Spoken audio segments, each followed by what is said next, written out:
নমস্কার সকলকে। রাত পোহালেই সরস্বতী পুজো, সকল বাঙালির ইমোশন। আমি আর মা কিন্তু বাজার করতে চলে গিয়েছিলাম, অবশ্যই পুজোর বাজার। ঠাকুরের মূর্তি কেনা হবে আর তার সাথে ফল ফলাদি সব কিছু কেনা হবে। এখনই কিনে নিয়ে যাব।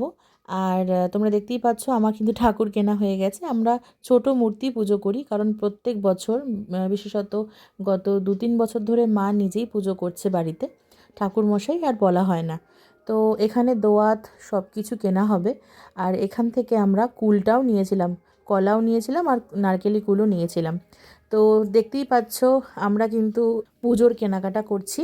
আর এটা হচ্ছে সব, এখানে পঞ্চশস্য থেকে শুরু করে চাঁদমালা সব কিছুই মা নিয়েছে। এবার চলে এসেছি ফুলের দোকানে, ফুলও নিতে হবে। আর তার মধ্যে সরস্বতী পুজোর আগের দিন মানে আজকে বৃহস্পতিবার ছিল, বৃহস্পতিবারের ফুলও কিন্তু আমরা নিয়ে নিয়েছিলাম। এরপর কাঁচা হলুদ নিয়ে নিলাম। বাকি বাজারে দেখো কত ভিড়, মানে এখন তো তাও যে দেখছো ভিডিওতে এখন অনেকটা ফাঁকা, কিন্তু আমরা যখন ঢুকেছি বাজারে প্রচণ্ড ভিড় ছিল।